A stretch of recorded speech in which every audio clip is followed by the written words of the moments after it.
فأعوذ بالله من الشيطان الرجيم. بسم الله الرحمن الرحيم. وممن حولكم من الأعراب منافقون ومن أهل المدينة مردوا على النفاق لا تعلمهم نحن نعلمهم سنعذبهم مرتين ثم يردون إلى عذاب عظيم.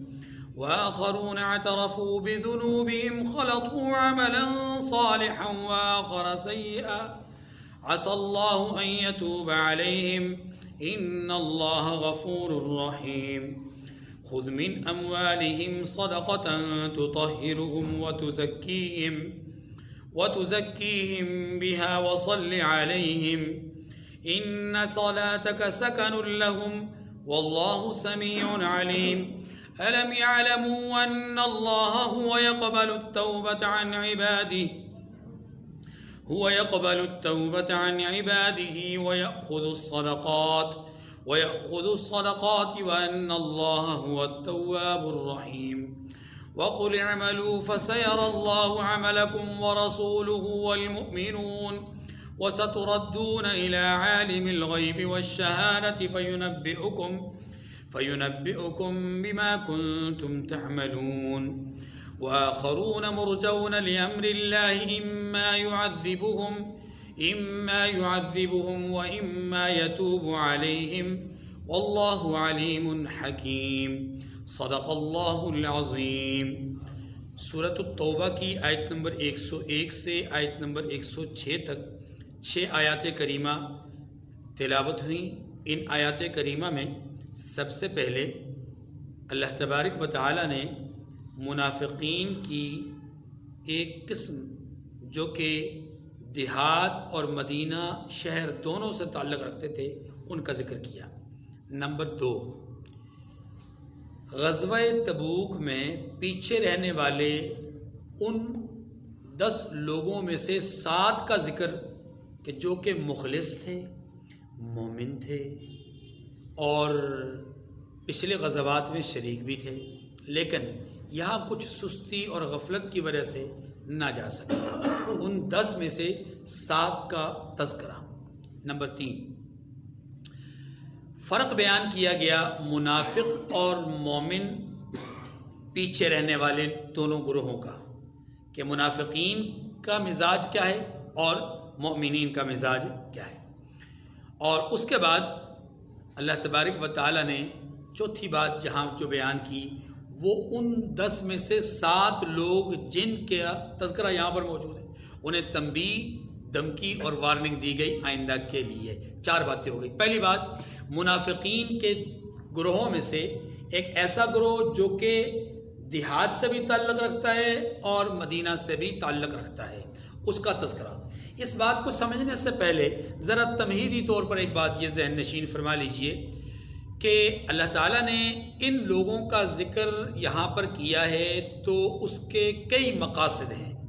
نمبر 1، پہلا مقصد یہ ہے، بتایا یہ جا رہا ہے کہ جگہ کے ساتھ کسی کی کامیابی اور ناکامی کا تعلق نہیں ہوتا، یعنی کسی خاص جگہ سے تعلق رکھنے والے لازماً کامیاب ہوں گے یا کسی خاص جگہ سے تعلق رکھنے والے لازماً ناکام ہوں گے، ایسا کوئی ضابطہ قانون نہیں ہے.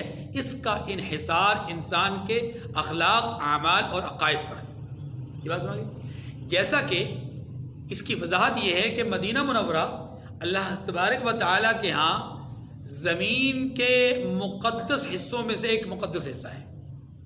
اللہ کو اس شہر سے بڑی محبت ہے، حضور علیہ السلام کو اس شہر سے بڑی محبت تھی. آپ صلی اللہ علیہ وسلم نے حدیث مبارکہ میں مختلف فضائل، مناقب مدینہ شہر کے بیان کیے ہیں. ان مناقب اور فضائل کا خلاصہ اور لب لباب چند کلمات کے اندر میں یوں کہوں گا کہ فرمان رسالت سے یہ بات معلوم ہوتی ہے کہ شہر مدینہ پر ظلم کرنے والے لوگ، ان پر اللہ، اس کے رسول اور فرشتوں کی لعنت. شہر مدینہ پر ظلم کرنے والا ایسے پگھل جائے گا جیسے پانی کے اندر نمک پگھل جاتا ہے. شہر مدینہ کے رہنے والوں کو ستانے والا اللہ کے ہاں رحمت سے دور ہے۔ شہر مدینہ میں رہ کر تکلیف برداشت کرنے والا فرمان رسالت کے مطابق اللہ کے رسول کی سفارش کا حقدار بنے گا۔ شہر مدینہ میں موت کی آرزو کرنے والا شہید کا درجہ پائے گا۔ شہر مدینہ میں رہنے والا، تکلیف برداشت کرنے والا اللہ کے رسول کی قربت کا ذریعہ ہے۔ شہر مدینہ میں رہنے والا اور تکلیف برداشت کرنے والا اللہ کو محبوب ہے۔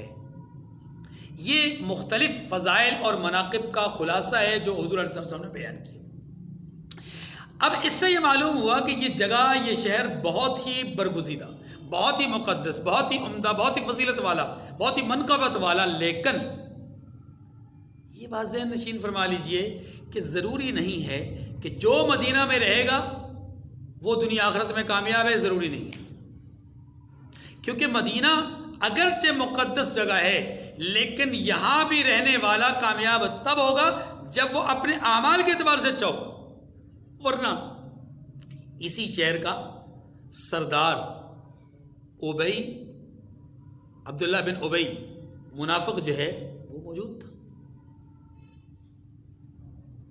اب اس منافق کی کامیابی نہیں ہے، واضح طور پہ حضور علیہ السلام نے فرما دیا، میں نے قمیص بھی بطور کفن دی ہے، میں نے اس کے اوپر اپنا لعاب بھی لگایا ہے، اس کے باوجود بھی یہ راحت نہیں پائے گا، عذاب سے نہیں بچے گا، اس کو یہ کفن اور اس کو یہ لعاب فائدہ نہیں دے گا۔ معلوم یہ ہوا کہ انسان کے لیے مفید چیز کیا ہے؟ اس کا عمل، اس کا کردار اور اس کی بنیاد عقائد کی درستگی۔ اگر عقائد درست ہیں، اعمال درست ہیں، افعال درست ہیں تو پھر وہ آدمی کامیاب ہے، اگر نہیں تو پھر وہ کامیاب نہیں۔ ایک تو یہ بات سمجھانا مقصود ہے کہ شہروں سے، جگہوں سے انسان کی کامیابی اور ناکامی کا تعلق نہیں ہے۔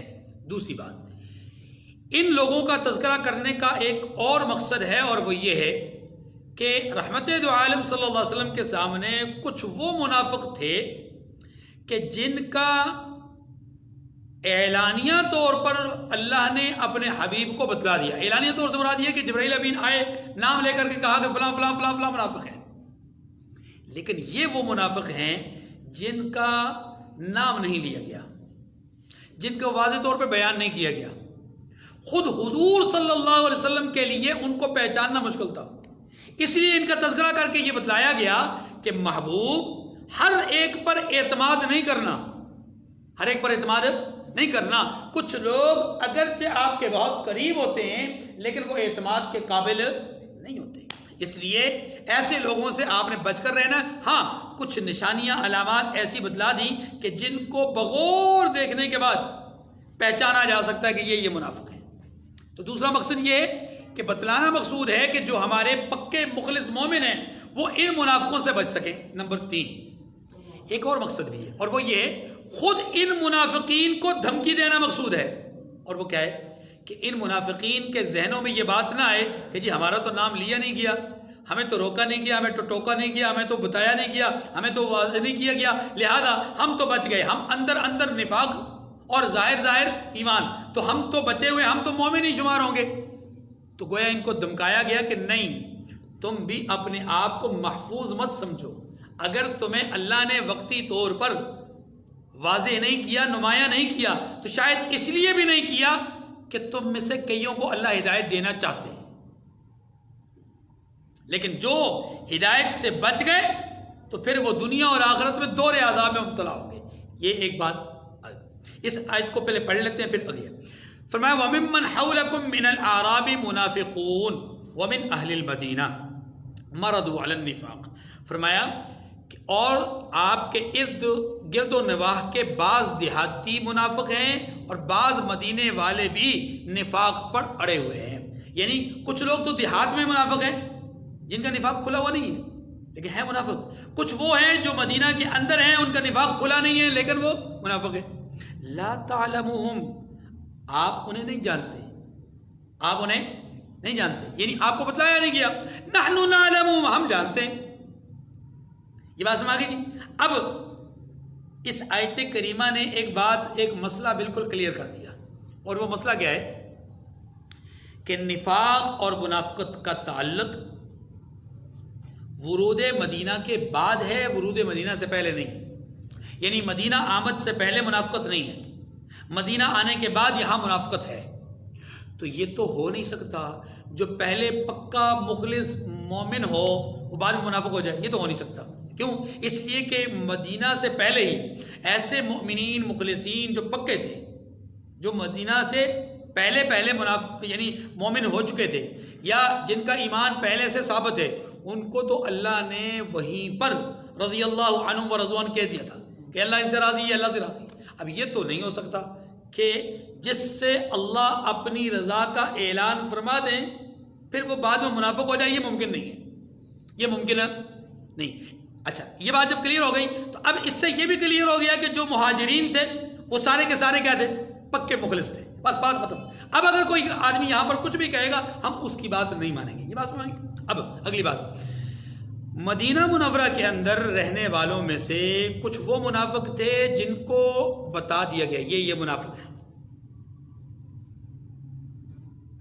سب کو پتہ چل گیا تھا یہ منافق ہیں، ان کے کرتوت، ان کے اعمال، ان کے افعال.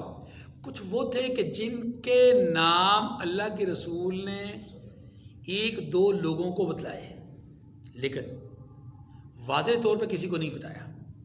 ان کی علامات چھوڑ دی، اور وہ علامت قیامت تک کے لیے، مثلا جھوٹ بولنا، خیانت کرنا، دھوکہ دینا، یہ وہ علامات ہیں جو قیامت تک کے لیے چھوڑ دی کہ جس کے اندر یہ علامات پائی جائے وہ منافق ہوگا. اب یہ یاد رکھیے کہ منافقین جو کہ مدینہ منورہ کے اندر رہنے والے تھے ان کے دو گروہ تھے. ایک گروہ وہ تھا جو اعلانیہ منافق تھا، وہ سب کو معلوم تھا. ایک گروہ وہ ہے جس کا تذکرہ یہاں پر ہو رہا ہے، اس پہلے منافق گروہ کا تذکرہ پہلے ہو چکا. یہاں پر ان کا تذکرہ ہے کہ جو چھپے منافق ہیں، مخفی ہیں، ان کے بارے میں کہا گیا کہ آپ ان کو نہیں جانتے، ہم جانتے ہیں. اچھا، سنعذبهم مرتين ثم يردون الى عذاب عظیم. یہاں دو طرح کے عذاب کا تذکرہ ہے. ایک عذاب پہلا ہے، دوسرا عذاب دوسرا ہے. جو پہلا عذاب ہے اس کو دوہرا بیان کیا گیا. سنعذبهم مرتين، ہم ان کو دوہرا عذاب دیں گے، ہم ان کو، یہ الگ ہے، یہ دوہرا الگ ہے. پھر فرمایا پھر وہ بڑے عذاب کی طرف لوٹائے جائیں گے، یہ دوسرا عذاب الگ ہے. یہ جو دوسرا عذاب ہے اس سے تو بالاتفاق مراد آخرت کا عذاب ہے. لیکن پہلے جس کو دوہرا عذاب کہا گیا یہ کون سا ہے؟ اس کے حقیقی معنی بھی ہو سکتے ہیں اور اس کے مجازی معنی بھی ہو سکتے ہیں. حقیقی معنی ہوں گے تو پھر اس کا مطلب یہ ہوگا ایک عذاب پہلے دیا جائے گا پھر ایک دوسرا عذاب دیا جائے گا. تو اس کا مطلب پھر یہ ہوگا کہ ان کو ہم دنیا کی زندگی میں بھی عذاب دیں گے اور برزخ کی زندگی یعنی قبر میں بھی عذاب دیں گے. یہ ہے دوہرا عذاب. پھر بڑے عذاب کی طرف لوٹائیں گے یعنی قیامت ہے. دوسرا معنی اس آیت کریمہ کا یہ ہے کہ سنعذبهم مرتين، ہم ان کو دنیا کے اندر رکھ کر ایسی زندگی دیں گے جس زندگی میں وہ پریشان رہیں گے اور دن بدن ان کے عذاب میں اضافہ ہوتا رہے گا. اب یہ عذاب کیسا ہوگا؟ سنیے، عذاب کی دو شکلیں ہوتی ہیں. ایک عذاب وہ ہوتا ہے جو جسمانی ہو، ایک عذاب وہ ہوتا ہے جو نفسیاتی اور ذہنی ہو. ان کو ہم جو عذاب دیں گے وہ ذہنی اور نفسیاتی دیں گے. وہ کیسے؟ کہ جب کبھی اہل اسلام کو کسی مقام پر کوئی فتح ملے گی انہیں تکلیف ہوگی. جب کسی مسلمانوں کو کہیں پر کامیابی ملے گی انہیں ہوگی تکلیف. تو وہ جو تکلیف انہیں پہنچے گی نفسیاتی طور پر، حالانکہ ظاہری طور پر ان کو کوئی تکلیف نہیں ہے، یہ الگ ایک طبقہ ہے، لیکن جب مسلمان خوش ہوتے ہیں، کامیاب ہوتے ہیں تو انہیں دکھ ہوتا ہے. وہ جو دکھ ان کو مل رہا ہے اللہ فرماتے ہیں یہ بھی ایک عذاب ہے. جیسے حسد ہے نا، حسد ایک عذاب ہے جو حاسد کو لگا رہتا ہے اور اس کے وجود کے اندر ایسی گھن کی شکل اختیار کر جاتا ہے کہ وہ دبلا پتلا ہو جاتا ہے اور اپنے آپ دم گھٹ کر مر جاتا ہے. راحت کوئی اور پا رہا ہے، تکلیف اس کو ہو رہی ہے. تو یہی بات یہاں پر منافقین کے لیے ہے کہ منافقین کا دم گھٹتا رہے گا. یہ ان کے لیے ایک گہرا عذاب. اور دوہرا عذاب کیا ہے کہ ان کو پھر ہم قبر کے اندر دوسرے عذاب میں مبتلا کریں گے. یہ دوسری تفسیر ہو گئی. تیسری تفسیر اس کی یہ ہے کہ سنعذبهم مرتين کا معنی جیسا کہ ترجمہ کیا گیا، ہم ان کو دوہرا عذاب سے مراد یہ ہے کہ بار بار عذاب دیں گے. کیا دیں گے؟ اور یہ بار بار عذاب کیا ہوگا؟ بار بار عذاب پھر یہ ہوگا کہ یہ دنیا کے اندر مسلمانوں سے بھی پٹیں گے. پھر مسلمان اگر کہیں اور سے کامیاب ہوتے ہیں تو انہیں تکلیف ہوگی. پھر ان کو مال غنیمت میں حصہ برابر کا نہیں ملے گا تو یہ بھی ان کے لیے تکلیف کا باعث ہوگا. یہودی بھی ان کو حقارت اور نفرت کی نگاہ سے دیکھیں گے. یہ ان کے لیے الگ ایک عذاب ہوگا. قبر میں الگ عذاب ہوگا, آخرت میں الگ عذاب ہوگا. تو یوں عذاب پر عذاب ہوتا رہے گا. گویا یہ 2 دفعہ کا تذکرہ نہیں ہے, بار بار کا ذکر ہے, بار بار کا. سنعذبهم مرتين کا معنی یہ بار بار ان کو عذاب دیا جائے گا. جیسا کہ اللہ تبارک و تعالی نے آسمان کی طرف نگاہ بلند کر کے اپنے مخالفین کو چیلنج دیا ہے کہ اگر تم میری قدرت پر یقین نہیں رکھتے تو ذرا نگاہ آسمان کی طرف تو دوڑاؤ. اللہ کی تو تخلیق ہے, اس تخلیق پر غور کرو. کیا تمہیں اللہ کی بنائی ہوئی چیز میں کوئی کجی, کوئی ٹیڑھ پن, کوئی کسی قسم کا نقص نظر آتا ہے؟ دیکھو, پھر دیکھو. ثم ارجع البصر کرتین, پھر دیکھو, بار بار دیکھو, پھر دیکھو, پھر دیکھو, بار بار دیکھو. کرتین کا معنی یہ نہیں ہے کہ دوسری دفعہ دیکھو, معنی یہ کہ بار بار دیکھو. جتنی دفعہ بھی دیکھو گے تمہیں کوئی ٹیڑھ پن نظر نہیں آئے گا. یہاں پر بھی معنی یہ سنعذبهم مرتين, ہم انہیں بار بار عذاب دیں گے. پھر بالآخر ثم يردون الى عذاب عظیم, پھر بڑے عذاب کی طرف لوٹائے جائیں گے. پہلی آیت ختم ہو گئی. دوسری بات, غزوہ تبوک سے پیچھے رہنے والے لوگوں کی قسمیں مختلف. ان میں سے ایک قسم کے لوگ وہ ہیں جو مخلص ہیں, پکے ہیں, مومن ہیں. ان کے دل میں ذرہ برابر کوئی نفاق نہیں, کوئی شک نہیں, کوئی تردد, لیکن کوتاہی ہو گئی, سستی ہو گئی, غفلت ہو گئی, نہیں جا سکے. اچھا, ان 10 لوگوں میں سے بھی اب 2 قسمیں ہیں معافی کے اعتبار سے, جن میں سے 7 کا ذکر یہاں پر ہے, 3 کا ذکر اگلے رکوع کے اندر ہے. 3 کا ذکر اگلے رکوع میں, رکوع نمبر 3 میں. دیکھیے, 7 لوگ جن کا یہاں پر تذکرہ ہے وہ 7 لوگ ایسے ہیں اللہ پاک نے ان کو سچ بولنے کی توفیق عطا فرمائی.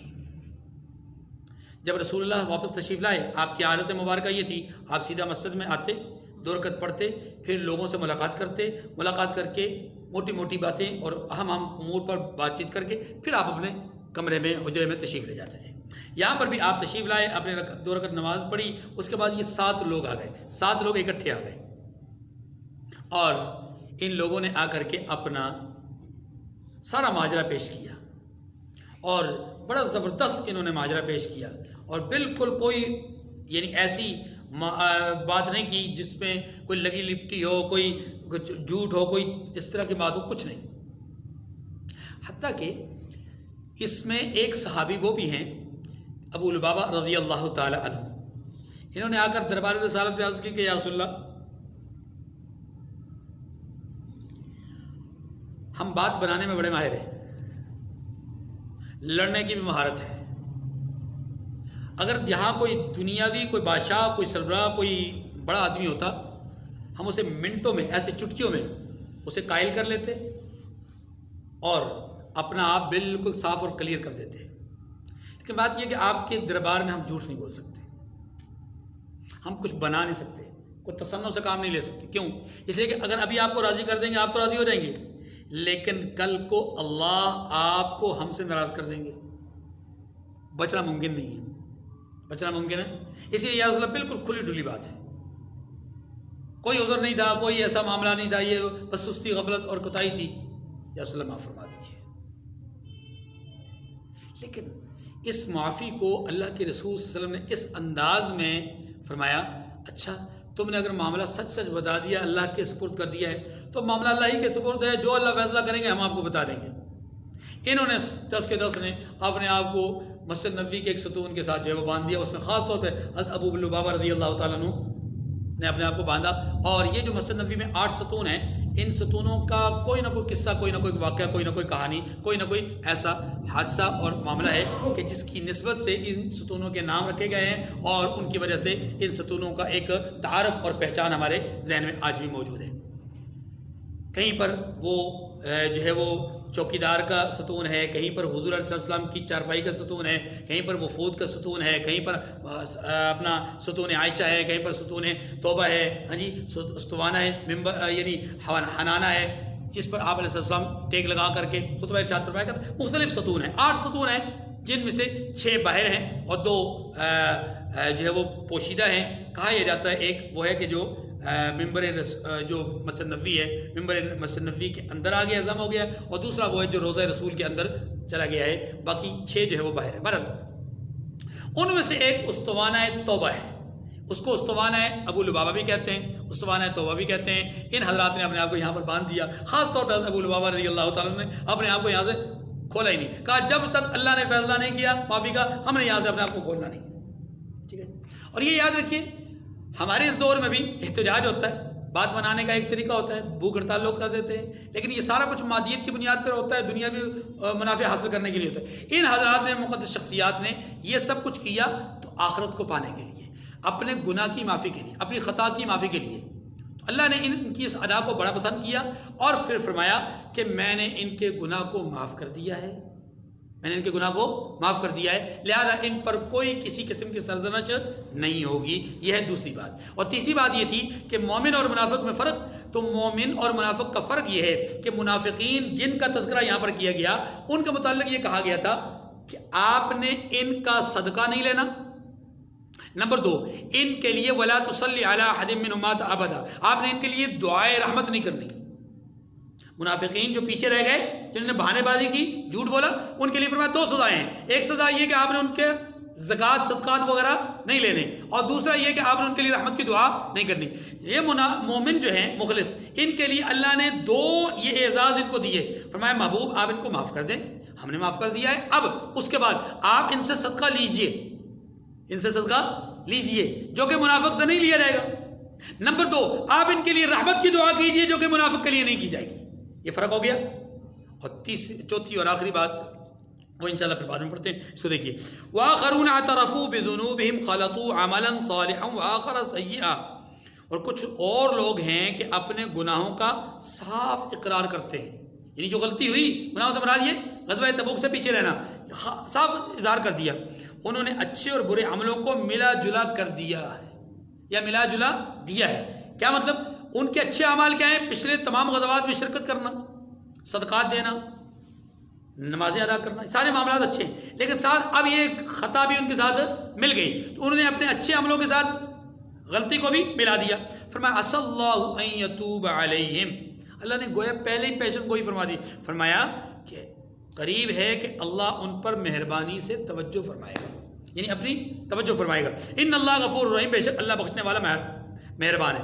یہ دوسری بات۔ اب تیسری بات، خذ من اموالہم صدقۃ تطہرہم وتزکیہم بہا وصلی علیہم، ان کے مال میں سے زکوٰۃ قبول کر لیجئے، اس سے آپ ان کو ظاہر میں بھی پاک کر دیں گے، اور وتزکیہم بہا، اور باطن میں بھی پاکیزہ کر دیں گے، وصلی علیہم، اور ان کے حق میں دعائے خیر کیجئے۔ کیا معنی؟ توجہ، آپ ان سے زکوٰۃ لیجئے، اس سے زکوٰۃ سے کیا ہوگا؟ زکوٰۃ سے یہ ہوگا کہ آپ ان کا ظاہر پاک کر دیں گے، ان کے مال کو پاک کر دیں گے، جس مال کی وجہ سے غفلت کی نہیں گئے اب وہ مال پاکیزہ ہو جائے گا۔ اچھا، ان کا من جو کہ جس کے اندر گناہ ہے، اور جس کے اندر ان کے من کے اندر وہ جو ندامت ہے، اس ندامت سے بھی پاکیزگی دلانے کے لیے آپ ان کا مال قبول کر لیجئے، تاکہ ان کا ظاہر اور باطن دونوں کیا ہو جائے؟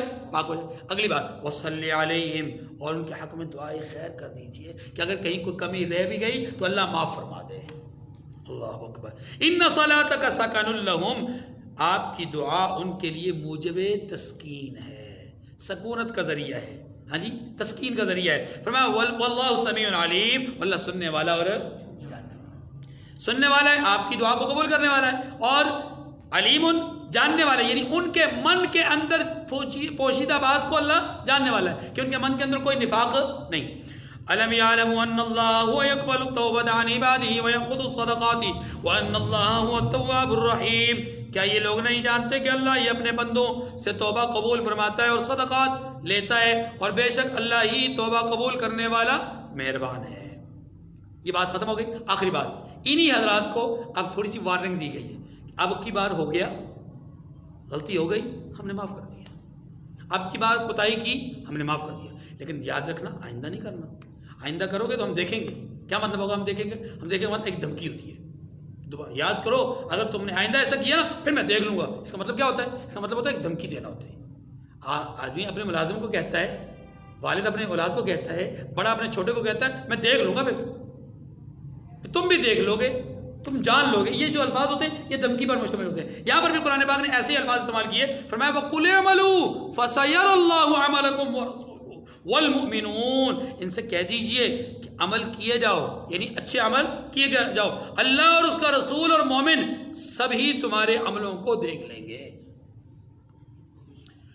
وَسَتُرَدُّونَ إِلَىٰ عَالِمِ الْغَيْبِ وَالشَّهَادَةِ فَيُنَبِّئُكُم بِمَا كُنتُمْ تَعْمَلُونَ, اور آپ غائب و حاضر کے جاننے والے اللہ وحدہ لا شریک کی طرف لوٹائے جاؤ گے, پھر جو کچھ آپ کرتے رہے ہو سب کو بتا دے گا, یعنی اللہ سب کو واضح کر دے گا. آخری بات, آخری آیت کریمہ میں ان 3 ہستیوں کا تذکرہ کہ جن کو پیچھے رہ جانے کے بعد کافی مشقت برداشت کرنا پڑی, لیکن یہاں صرف ان کا اشارہ کیا ہے, باقی ان کا تذکرہ یہاں پر نہیں ہے. وہ انشاءاللہ اگلے رکوع میں تفصیل کے ساتھ کیا فرمایا, وَآخَرُونَ مُرْجَوْنَ لِأَمْرِ اللَّهِ إِمَّا يُعَذِّبُهُم وَإِمَّا يَتُوبُ عَلَيْهِمْ وَاللَّهُ عَلِيمٌ حَكِيمٌ, اور کچھ اور لوگ ہیں جن کا کام اللہ کے حکم پر موقوف ہے, یعنی جن کا فیصلہ اللہ کے حکم پر موقوف ہے, چاہے ان کو عذاب دے اور چاہے معاف کر دے. واللہ علیم حکیم, اللہ جاننے والا حکمت والا ہے. وآخر الدعوانا ان الحمد للہ رب العالمین. رسوله الكریم, اما بعد فاعوذ باللہ من الشیطان الرجیم, بسم اللہ الرحمن الرحیم. والذین اتخذوا مسجدا ضرارا وکفرا وتفریقا بین المؤمنین وإرصادا لمن حارب اللہ ورسوله من قبل وَلَيَحْلِفُنَّ إِنْ أَرَدْنَا إِلَّا الْحُسْنَى وَاللَّهُ يَشْهَدُ إِنَّهُمْ لَكَاذِبُونَ. لَا تَقُمْ فِيهِ أَبَدًا لَمَسْجِدٌ أُسِّسَ عَلَى التَّقْوَى مِنْ أَوَّلِ يَوْمٍ أَحَقُّ أَن تَقُومَ فِيهِ رِجَالٌ يُحِبُّونَ أَن يَتَطَهَّرُوا وَاللَّهُ يُحِبُّ الْمُطَّهِّرِينَ. أفمن أسس بنيانه على تقوى من الله ورضوان خير أم من أسس بنيانه على شفا جرف فانهار به في نار جهنم والله لا يهدي القوم الظالمين. لا يزال بنيانهم الذي بنوا ريبة في قلوبهم إلا أن تقطع قلوبهم والله عليم حكيم. صدق اللہ العظیم. سورہ توبہ کی 4 آیات, آیت نمبر 107 سے آیت نمبر 110 تک تلاوت ہوئی.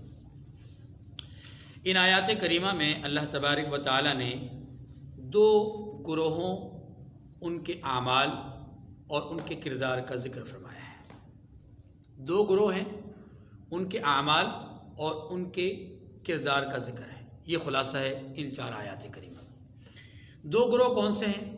ان میں سے, یا ان کو سمجھنے کے لیے آپ یوں سمجھیے, رحمت دو عالم صلی اللہ علیہ وسلم جب مکہ مکرمہ سے مدینہ منورہ تشریف لے گئے تو آپ صلی اللہ علیہ وسلم کی اونٹنی جس جگہ پر رکی تھی اس جگہ آج مدرسہ قائم ہے.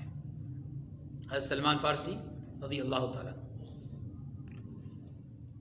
نمبر 2, آپ صلی اللہ علیہ وسلم نے اسی مقام پر, یعنی قریب ترین مقام پر, جو پہلا کام آپ نے کیا تعمیراتی حوالے سے, وہ وہاں پر ایک مسجد بنائی, جس مسجد کو مسجد قباء کہتے ہیں.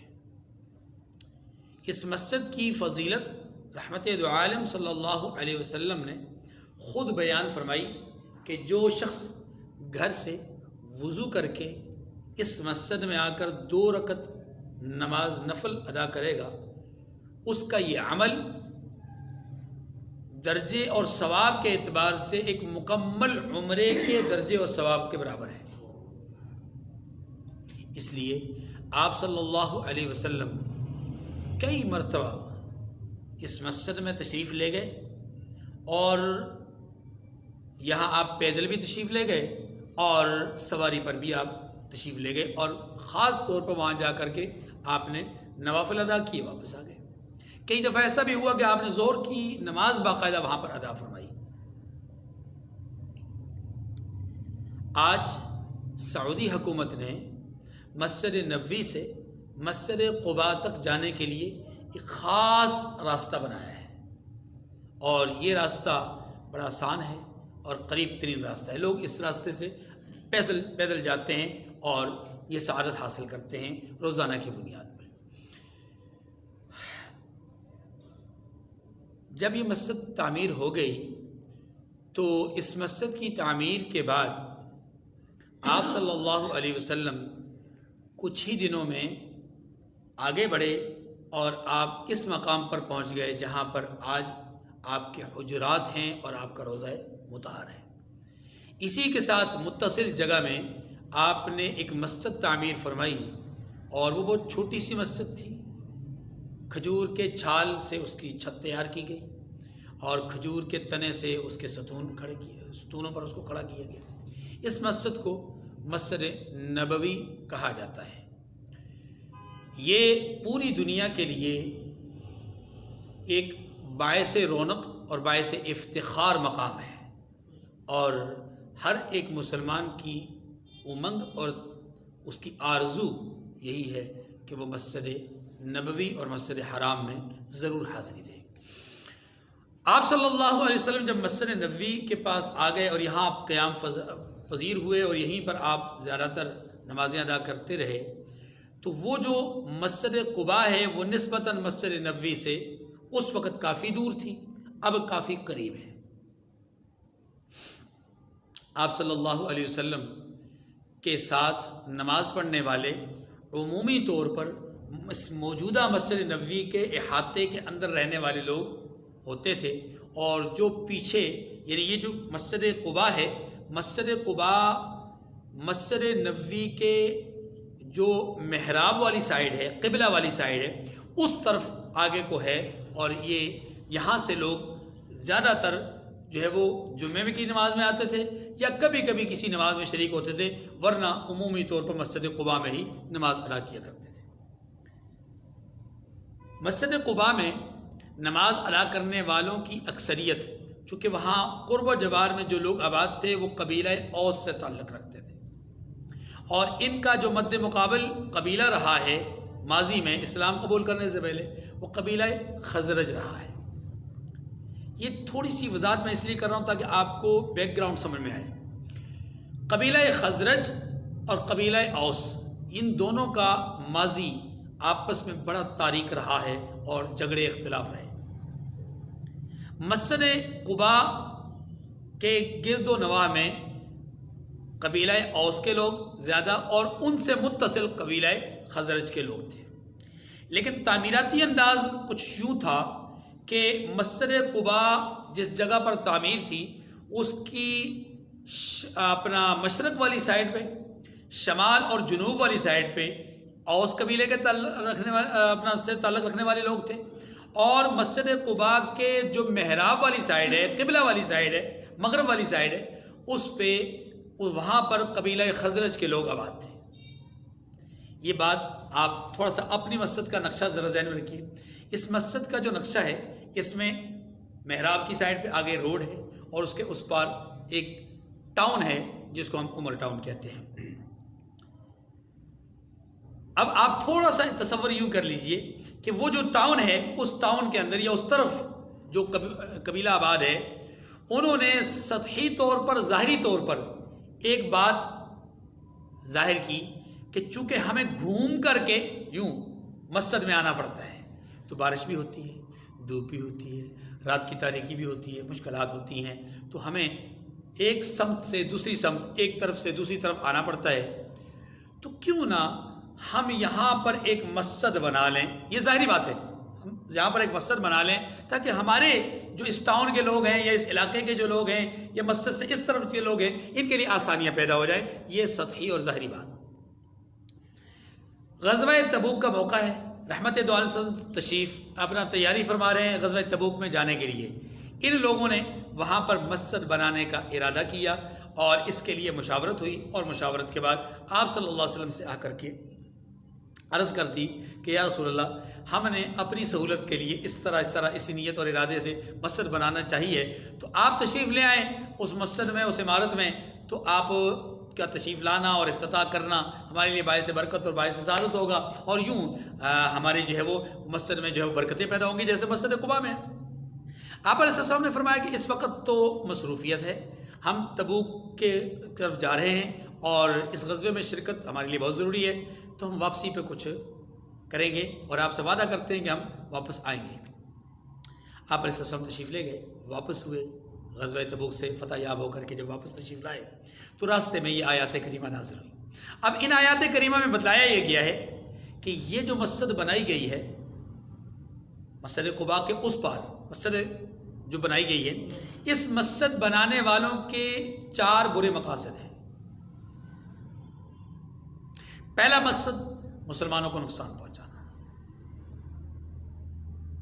دوسرا مقصد ان کے درمیان ان کے دلوں میں چھپا ہوا جو کفر ہے اس کی تشہیر اور تبلیغ کرنا، تیسرا مقصد مسلمانوں میں پھوٹ اور اختلاف اور انتشار پیدا کرنا، اور چوتھا مقصد باطل کے لیے اماجگاہ چھاؤنی بنانا۔ یہ 4 مقصد اللہ پاک نے بیان فرمائے۔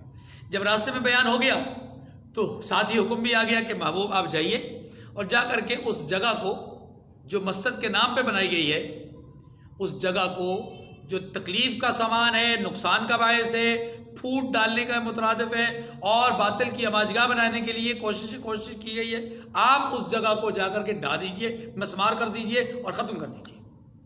آپ وسلم تشریف لائے۔ اب ان کا خیال یہ تھا کہ آپ واپس آئیں گے اپنے وعدے کے مطابق۔ آپ جب تشریف لائے تو آپ نے ایک دستے کو بھیجا اور فرمایا کہ جاؤ جا کر کے اس جگہ کو ڈھا دو اور اس کی لکڑیوں کو اور وہ ستون جو چھال وغیرہ سے جو چیزیں ہیں لکڑیاں ان کو جلا دو۔ چنانچہ صحابہ کرام گئے اور انہوں نے جا کر کے حکم رسول کے مطابق اس جگہ کو ڈھا دیا اور لکڑیوں کو جلا دیا اور جگہ کو ختم کر دیا اور اعلان فرما دیا کہ یہاں کوئی آدمی نہیں آئے گا۔ ٹھیک ہے جی، یہ جو پس منظر ہے میں نے جو آپ کو سامنے بیان کیا ہے یہ ان لوگوں کا ہے جو قبیلہ خزرج سے تعلق رکھتے ہیں۔ اب آپ ذرا اس کو اس بیک گراؤنڈ کو سمجھیے کہ قبیلہ خزرج میں سے ایک آدمی ہے جس کو ابو عامر کہتے ہیں۔ ابو عامر یہ مشہور صحابی غسیل ملائکہ حضرت حنظلہ رضی اللہ تعالیٰ عنہ کا والد ہے۔ کہاں وہ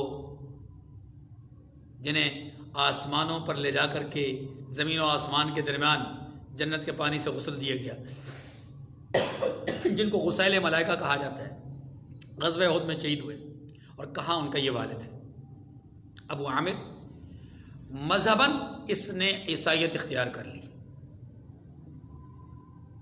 حالانکہ یہ جدی پشتی عیسائی نہیں تھا، لیکن اس نے عیسائیت اختیار کی اور عیسائیت اختیار کر کے راہب بن گیا، یعنی دنیا و مافیا سے کنار کش ہو کر کے ایک طرف۔ اسی نے اصل میں اپنے قبیلے کے لوگوں کو رائے دی تھی، مشورہ دیا تھا کہ دیکھو یہ جو مسجد قباء ہے نا، یہاں پر لوگ آتے ہیں، جمع ہوتے ہیں، یہ بڑی برکت والی سعادت، تو یہ قبیلہ اوس ہے، یہ تو ساری سعادتیں ان کے لیے ہیں، ہمارے لیے تو کچھ نہیں ہے۔ آپ ایسا کرو کہ یہاں اس کے مد مقابلے ایک مسجد بناؤ۔ اس کا فائدہ کیا ہوگا؟ نمبر 1، مجھے یہاں رہنے کے لیے ٹھکانہ مل جائے گا، ہمارے درمیان کوئی مشاورت وغیرہ اگر ہم نے کرنی ہو، چونکہ منافقین تھے نا سارے، تو ہمارے درمیان کوئی مشاورت ہم نے کرنی ہو تو مشاورت کے لیے کوئی ہمیں مشورے کی جگہ مل جائے گی۔ اور اس کے ساتھ ساتھ ایک اہم فائدہ یہ بھی ہوگا کہ خود مسلمانوں میں پھوٹ پڑ جائے گی، کچھ لوگ ادھر جائیں گے تو کچھ لوگ ہمارے قبیلے کے کچھ مخلص لوگ بھی ہوں گے جو ہمارے ساتھی نہیں ہوں گے، وہ ادھر جانے کے بجائے ہماری طرف آئیں گے۔ نتیجہ کیا ہوگا؟ مسلمانوں کے درمیان 2 الگ الگ گروہ بن جائیں گے، اور جب گروہ الگ الگ ہوتے ہیں تو ظاہر ہے دنیا پیدا ہوتی جاتی ہے، اور یوں پیدا ہوتے ہوتے ہوتے نتیجہ یہ ہوتا ہے کہ انسان بعض اوقات دین سے برگشتہ ہو جاتا ہے، دین سے بے بہرا ہو جاتا ہے، دین سے دور ہو جاتا ہے۔ یہ ان کا بنیادی طور پہ ٹارگٹ تھا۔ اللہ تبارک و تعالیٰ نے اپنے حبیب کو ان کے ٹارگٹ سے، ان کی پلاننگ سے، ان کے جتنی بھی تدبیریں ان سے آگاہ کر دیا، اور آگاہ کر کے فرمایا کہ یہ مسجد نہیں ہے، مسجد ضرار ہے، نقصان پہنچانے والی جگہ ہے، لہٰذا اسے ڈھا دیا جائے، مسمار کر دیا جائے، ختم کر دیا جائے، اور یہاں پر آپ نے نہیں کھڑے ہونا۔ اس کے مقابلے میں آپ اس مسجد میں جائیے جس مسجد کو مسجد قباء کہتے ہیں یہ مسجد تقویٰ ہے، صاحب تقویٰ لوگوں نے بنائی ہے، مخلصین نے بنائی ہے، اور یہ وہ جگہ ہے کہ جہاں کے رہنے والے لوگ، جہاں نماز پڑھنے والے لوگ انتہائی زیادہ پاکیزہ لوگ ہیں۔ یہ ان کی خاص صفت بیان ہوئی کہ انتہائی پاکیزہ لوگ ہیں۔ رحمت دو عالم صلی اللہ علیہ وسلم پر جب یہ آیات کریمہ نازل ہوئی، اس جگہ کو ڈھا دیا گیا۔ ان پہ قبیلہ اوس کے لوگوں کے بعد اللہ کے نبی خود تشریف لے گئے، فرمایا بتاؤ تو صحیح تمہاری ایسی کون سی صفت ہے؟ اللہ نے تمہاری تعریف میں یہ کہا ہے کہ تم بڑے پاکیزہ لوگ ہو، تمہاری پاکیزگی کا پس منظر کیا ہے؟ تو عرض کی کہ یا رسول اللہ صلی اللہ علیہ وسلم، ہم اپنی تہذیب اور کلچر اور اپنے جو بھی معاملات ہیں ان کے اعتبار سے ہم ایک خاص عمل کرتے ہیں جو شاید دوسرے علاقوں کے لوگ اس اہتمام کے ساتھ نہیں کرتے ہوں گے، لیکن اتنے اہتمام کے ساتھ نہیں کرتے۔ وہ کیا ہے؟ انہوں نے اس کی وضاحت کی، اور اس وضاحت سے پہلے آپ یہ سمجھیے، اس کو سمجھنے کے لیے کہ عرب جو اس وقت لوگ آباد تھے وہاں پانی کی بہت قلت تھی۔ آج بھی آپ اپنا مدینہ منورہ تشریف لے جائیں تو آپ مدینہ منورہ کے راستے میں دیکھیں گے بڑے بڑے ٹینک ہیں۔ ان ٹینکوں میں پانی دریا سے آتا ہے، وہاں کوئی کنواں، کوئی اس طرح کی چشمہ، یعنی وہ ہم جسے ٹربائن وغیرہ کہتے ہیں، یہ اپنا وہ کہتے ہیں، یہ سلسلے نہیں، موٹریں نہیں ہیں، وہاں تو سلسلہ دریائی پانی کا ہے، اور اسی کو صاف کر کے وہ آگے منتقل کیا جاتا ہے۔ تو آپ علیہ السلام کے زمانے میں بھی پانی کی بہت کمی تھی، اس زمانے میں بھی پانی بہت کم تھا، تو لوگ عمومی طور پہ قضائے حاجت کے بعد پتھر ڈیلے، مٹی وغیرہ کے ڈیلے وغیرہ جو ہے پتھر استعمال کیا کرتے تھے، نہ کہ پانی کا استعمال بہت کم ہوتا تھا۔ تو ان لوگوں نے اب اصل بات کی طرف آئیے، ان لوگوں نے اپنی جو پس منظر میں جو کہانی ہے وہ بیان فرمائی۔ کہا یا رسول اللہ، ہم اہتمام کرتے ہیں جب ہم قضائے حاجت کرتے ہیں تو مٹی کا ڈھیلا استعمال کرنے کے بعد ہم پانی کا استعمال کرتے ہیں، پانی سے استنجا کرتے ہیں۔ تو اللہ کے رسول صلی اللہ علیہ وسلم نے اس پر بڑی خوشی کا اظہار فرمایا یہی وجہ ہے کہ اللہ نے تمہاری تعریف کی ہے۔ ٹھیک ہے جی، اب یہاں تک تو بات ہے آیات کریمہ سے متعلق۔ اسی کے ضمن میں چونکہ اب مسئلہ آ گیا ہے کہ پتھر استعمال کرنا یا مٹی کا ڈھیلا استعمال کرنا اور پھر پانی کا استعمال کرنا یہ زیادہ پاکیزگی ہے۔ یاد رکھیے یہ وصف اس زمانے کے اعتبار سے ان لوگوں کے لیے توصیف تھی، لیکن آج کے دور میں جہاں بیت الخلاء فلش سسٹم ہے اور جہاں پر بڑا اچھا جس آدمی نے اپنے گھر میں 4-5 لاکھ روپے لگا کر کے جو وہ باتھ بنایا ہو، اب وہاں پر آپ مٹی کا ڈھیلا لے یا پتھر کا ٹکڑا لے جائے اور کہے جناب پہلے میں اس سے پاکیزگی حاصل کروں گا اور پھر پانی کا استعمال کروں گا، تو 2-3 دفعہ ایسے کر لینے کے بعد باتھ روم بند ہو جائے گا اور گندگی اور غلاظت باہر آئے گی، اور یہ سراسر نقصان ہے۔ اسی لیے علماء نے لکھا ہے کہ آج کے دور میں جو موجود مروجہ جو بیت الخلاء ہے، ان بیت الخلاؤں کے اندر اس طرح کی چیز کا استعمال کرنا درست نہیں ہے۔ یہ قطعاً وصف نہیں ہے، وصف ان کے لیے تھا کہ جہاں پانی کا استعمال نہیں ہوتا تھا وہاں ان لوگوں نے پانی کا استعمال کیا، یعنی پانی کا استعمال اس زمانے میں بڑی ہی آپ یوں سمجھ لیں کہ مہنگی ترین چیز تھی، مشکل چیز تھی۔ ہاں جی، اس مشکل کا استعمال وہ اپنی پاکیزگی کے لیے کرتے تھے، تو اس لیے ان کی توصیف بیان کی گئی۔ آج اگر پانی وافر مقدار میں موجود ہے تو پانی سے جب اچھا استنجا ہو سکتا ہے تو مٹی کا ڈھیلا یا پتھر استعمال کرنے کی قطعاً ضرورت نہیں ہے۔ اب اگر کوئی آدمی یہ کہے کہ جناب میں اس وصف کو حاصل کرنے کے لیے ایسا کر رہا ہوں، تو یہ اصل میں حقیقت میں اس نعمت کی ناقدری کر رہا ہے جو آج موجود ہے۔ ٹھیک ہے جی، اب آئیے آیت فرمایا والذین اتخذوا مسجدا ضرارا وکفرا وتفریقا بین المؤمنین وارصادا لمن حارب اللہ ورسولہ من قبل۔ 4 باتیں میں نے پڑھی۔ فرمایا اور ان میں ایسے بھی ہیں، یعنی ان منافقین میں سے کچھ ایسے بھی ہیں جنہوں نے اس غرض سے مسجد بنائی ہے کہ ضرر پہنچائیں، نقصان پہنچائیں۔ نمبر 2، اور کفر کریں۔ کفر کیا کریں؟ کفریہ مشاورت کریں، مسلمانوں کو نقصان پہنچانے کے لیے مشورے کریں، حضور علیہ السلام کی استہزاء کے لیے یا بے ادبی کے لیے کوئی آپس میں پلاننگ کریں، یہ ساری کفر ہے، اور اپنے کفر کو ظاہر کرنا یہ بھی کفر ہے۔ تیسرا، اور مومنوں میں تفرقہ ڈالیں۔ مومنین میں کیا کریں؟ معلوم یہ ہوا کہ یہ جو اپنی ذاتی اغراض کے لیے الگ الگ مسجدیں بنائی جاتی ہیں یہ تفرقہ ہے۔ یہ کیا ہے؟ تفرقہ ہے۔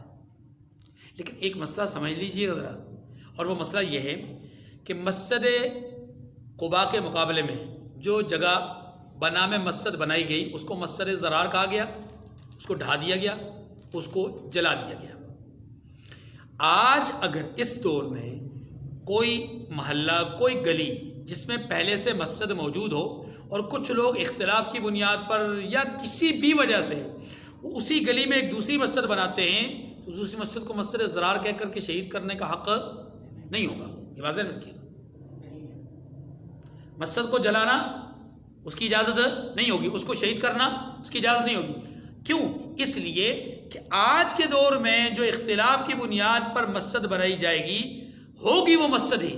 ہاں، بنانے والوں کی نیت غلط ہے، اس کا وبال ان پر ہے، لیکن وہ جو تعمیر ہو چکی، وہ جو جگہ بن چکی، وہ مسجد ہی کہلائے گی. اس کا اسی طرح احترام کیا جائے گا، اسی طرح ادب کیا جائے گا، اسی طرح اس کے شاعر کا خیال رکھا جائے گا جیسے کہ دوسری مساجد کا خیال رکھا جاتا ہے. ٹھیک ہے جی. وَكُفْرٌ وَتَفْرِيقٌ، یہ مومنین کے درمیان تفرقہ ڈالنے کا ذریعہ بنی. ہم نے اگر اچھا ایک بات اور بھی سمجھ لیجئے. ابتدائی طور پر اگر آپ غور کریں، مسجد قباء تعمیر ہوئی، پھر مسجد نبوی بنی، لیکن جمعہ کی نماز کہاں ہوتی تھی؟ مسجد نبوی میں، مسجد قباء میں نہیں ہوتی تھی. مسجد قباء سے وابستہ لوگ سارے جمعہ پڑھنے کے لیے ادھر ہی جاتے تھے. پھر رفتہ رفتہ رفتہ رہا اور بھی دوسری مسجدیں چھوٹی چھوٹی بنتی گئیں، لیکن جمعہ کی نماز، عیدین کی نماز مسجد نبوی میں. جب آبادی بہت بڑھ گئی تو پھر دوسری مساجد بننی شروع ہوئی جو کہ جمعہ کے لیے ہوئی. یہ تو ہے اصل صورتحال.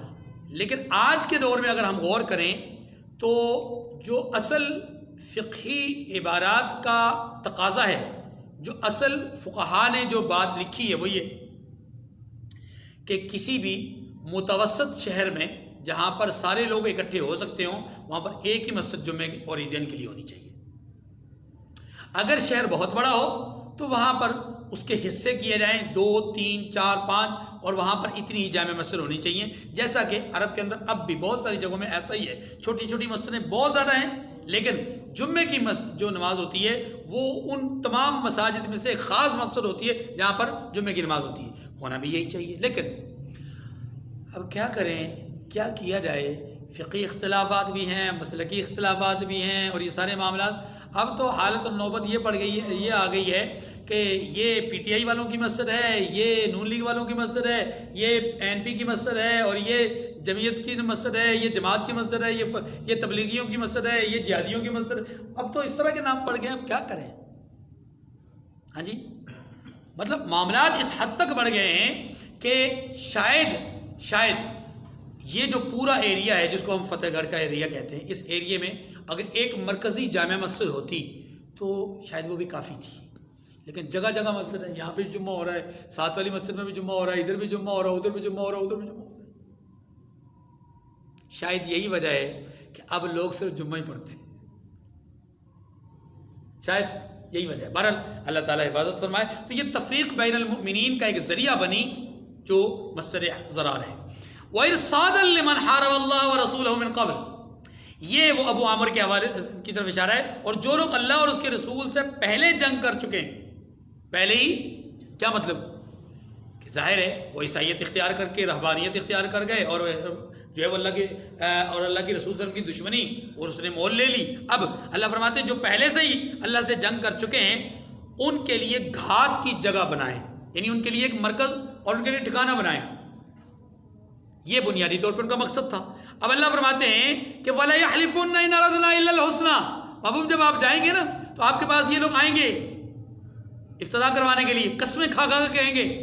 کیا قسمیں کھائیں گے کہ ہمارا مقصود تو صرف بھلائی تھی، ہمارا مقصود قطعاً کوئی تفریق نہیں ہے. لیکن اللہ فرماتے ہیں میں دلوں کا حال جانتا ہوں.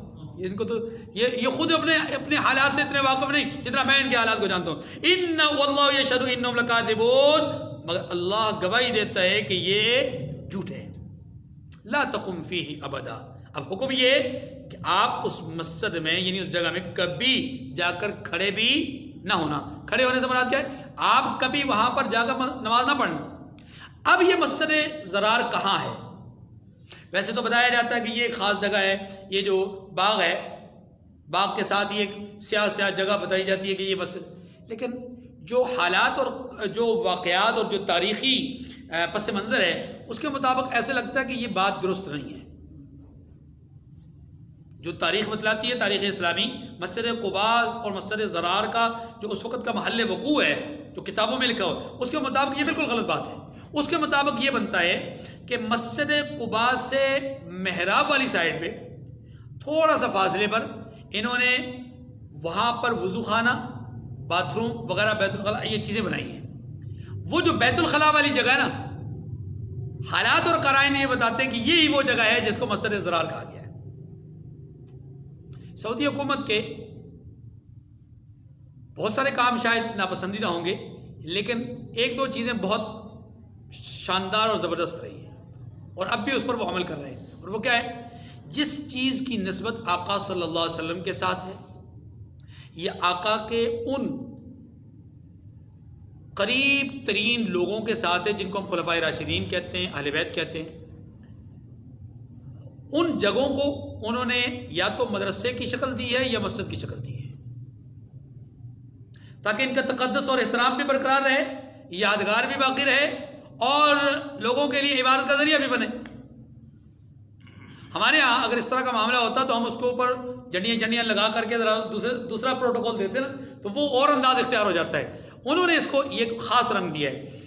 اچھا، ایک تو یہ، دوسرا یہ کہ جو جگہیں قابل نفرت تھی یا جن جگہوں کو تاریخ اسلام نے عبرتناک جگہ قرار دیا ہے، ان جگہوں کو انہوں نے خاص طور پہ نشانیاں بنایا ہے، جیسا کہ حرم شریف سے متصل، حرم کعبہ سے متصل قریب ترین جو علاقہ ہے جس میں ابو جہل کا گھر تھا، جس جگہ میں، وہاں انہوں نے بیت الخلاء بنا دی ہے۔ یہی حساب مسجد ضرار والی جگہ کا ہے کہ یہاں پر جس کو نفرت کی نگاہ سے دیکھا گیا ہے انہوں نے وہاں پر بیت الخلاء بنا دیے ہیں۔ نفرت یعنی گویا کہ نفرت کا یہ بھی ایک اظہار ہے۔ چلیے، لا تقم فیہ ابدا، آپ علیہ السلام کو حکم ہوا کہ آپ نے یہاں کھڑے نہیں ہونا۔ لمسجد اسس علی التقوی من اول یوم حق ان تقوم فیہ، فرمایا البتہ وہ مسجد جس کی بنیاد پہلے دن سے تقوی پر رکھی گئی ہے اس قابل ہے کہ اس میں جایا کیجئے اور نماز پڑھا کیجئے۔ وہ کون سی جگہ ہے؟ مسجد قباء۔ اچھا سنیے، مسجد قباء اس سے مراد ہے، لیکن آپ صلی اللہ علیہ وسلم سے ایک دفعہ سوال کیا گیا کہ یا رسول اللہ، یہ لمسجد اسس علی التقوی سے مراد کون سی مسجد ہے؟ تو آپ نے فرمایا مسجد ھذا، یعنی مسجد نبوی کی طرف اشارہ فرمایا کہ یہ مسجد ہے۔ اب بظاہر دونوں باتوں میں تعارض ہے، جو میں نے وضاحت کی ہے اس میں اور جو حضور علیہ وسلم کی حدیث مبارکہ اس میں تعارض نظر آتا ہے۔ علماء نے لکھا ہے کہ اس آیت کریمہ کا مصداق مسجد قباء ہی ہے، لیکن آپ صلی اللہ علیہ وسلم نے جو فرمایا کہ میری مسجد مسجد تقوی ہے، وہ اپنی روحانیت کے اعتبار سے بیان کیا ہے کہ جو صفت مسجد تقوی یعنی مسجد قباء کی بیان کی گئی ہے وہ صفت بدرجہ اتم مسجد نبوی میں موجود ہے۔ یعنی مسجد قباء کو مخلصین نے، مومنین نے، جیسا کہ آگے آ رہا ہے، انہوں نے تعمیر کیا ہے، تو مسجد نبوی کو اس میں زیادہ درجہ اور زیادہ اولیت حاصل ہے کہ یہاں تعمیر بھی مخلصین نے کی ہے، یہی مخلصین وہاں پر بھی تھے، لیکن خصوصیت اب اس کو یہ حاصل ہے کہ یہاں رسول اللہ صلی اللہ علیہ وسلم کا حرم بھی آباد ہے، آپ خود بھی یہاں پر قیام پذیر ہیں اور آپ کی نمازیں اکثر یہیں پر ادا ہوتی ہیں، اس لیے اس کا تقوی کے اعتبار سے اس سے زیادہ بڑا درجہ ہے۔ لیکن قرآن پاک کی اس آیت کریمہ کا اولین مصداق روحانیت کے اعتبار سے دیکھا جائے تو مسجد نبوی ہے، لیکن اگر محل وقوع کے اعتبار سے دیکھا جائے یا سیاق و سباق کے اعتبار سے دیکھا جائے تو پھر مسجد قباء ہے، کوئی تعارض نہیں ہے۔ چلیے، فیہ رجال یحبون ان یتطہروا، اس میں ایسے لوگ ہیں جو پاک رہنے کو پسند کرتے ہیں۔ گویا اب نتیجہ یہ نکلا کہ قرآن مجید نے 4 مسجدوں کا ذکر کیا ہے، 4 مسجدوں کا کہ متبرک ہونے کا ذکر کیا ہے۔ نمبر 1 مسجد حرام، نمبر 2 مسجد نبوی، نمبر 3 مسجد اقصی، نمبر 4 مسجد قباء۔ ہاں 5ویں مسجد کا بھی ذکر ہے لیکن یہ مسجد اس درجے میں نہیں ہے، 6ٹھی مسجد کا بھی ذکر ہے لیکن یہ اس درجے میں نہیں ہے۔ وہ کون سی مسجد ہے؟ وہ اصحاب کہف کے مزار پر یا قبر پر جو بنی ہوئی جگہ ہے یا بنائے جانے کا جہاں پر تذکرہ ہے وہ اس مسجد کا بھی ذکر ہے، لیکن وہ مساجد اور ہیں، ٹھیک ہے۔ فیہ رجال یحبون ان یتطہرون، اس میں ایسے لوگ بھی ہیں جو پاک رہنے کو پسند کرتے ہیں، واللہ یحب المطہرین، اور اللہ پاک رہنے والوں کو ہی پسند کرتا ہے۔ افمن اسس بنیانہ علی تقوی من اللہ ورضوان خیر ام من اسس بنیانہ علی شفا جرف ہار فنار به فی نار جہنم. اب تقابل بیان کیا گیا. فرمایا کہ بھلا جس شخص نے اپنی عمارت کی بنیاد اللہ کے خوف اور اس کی رضامندی پر رکھی وہ اچھا ہے، یا وہ جس نے اپنی عمارت کی بنیاد گر جانے والی کھائی کے کنارے پر رکھی، یعنی جس کی کوئی بنیاد ہی نہ ہو، ہاں جی، کہ وہ اس کو دوزخ کی آگ میں لے گری. کیا مطلب ہوا؟ یعنی کیا مسجد تقوی بنانے والے افضل ہیں یا مسجد ضرار بنانے والے افضل ہیں؟ معنی یہ واللہ لا یہدی القوم الظالمین، اور اللہ ظالم لوگوں کو ہدایت، ظاہر ہے جنہوں نے مسجد ضرار بنائی وہ ظالم ہے. لا یزال بنیانہم الذی بنوا ریبۃ فی قلوبہم الا ان تقطع قلوبہم. فرمایا یہ عمارت جو انہوں نے بنائی ہے ہمیشہ ان کے دلوں میں خلجان رہے گی، کھٹکتی رہے گی. کیا مطلب؟ عمارت کو مسمار کر دیا گیا، جلا دیا گیا، اب یہ مرتے دم تک دل میں کڑن رکھیں گے کہ ہم نے ایک مرکز بنایا تھا، ہم نے ٹھکانہ بنایا تھا، ہمارا ٹھکانہ ہی گرا دیا گیا. جیسے جیسے اور میں کہتا ہوں اللہ کی قسم یہ جملہ ایسا ہے کہ سعودی حکومت نے اگر واقعی وہی جگہ ہے تو کمال کر دیا ہے. اللہ کے کلام کی اس جو کیا کہتے ہیں زد ہے، اس زد کی روشنی میں یا اس ضرب کی روشنی میں کتنا کمال کر دیا ہے کہ جو بھی قیامت تک منافق آئے گا جو ان کے اس عمل کو اپنے دل میں اچھا سمجھتا ہوگا کہ یار کیا انہوں نے بڑا اچھا تھا لیکن کامیاب نہیں ہو سکے، جب وہ مسجد ضرار والی جگہ میں دیکھیں گے باتھ روم بنے ہوئے نا تو اور تکلیف ہوگی، اور تکلیف ہوگی. ہاں جی، بنوا ریبۃ فی قلوب الا ان تقطع قلوبہم. فرمایا اور ان کو متردد رکھے گی مگر یہ کہ ان کے دل پاش ہو جائیں، یعنی ان کے دل ٹوٹ جائے، معنی یہ کہ مر جائے، مرتے دم تک ان کو خلجان رہے گا. واللہ علیم حکیم، اللہ جاننے والا حکمت والا ہے. وآخر دعوانا ان الحمد للہ رب العالمین.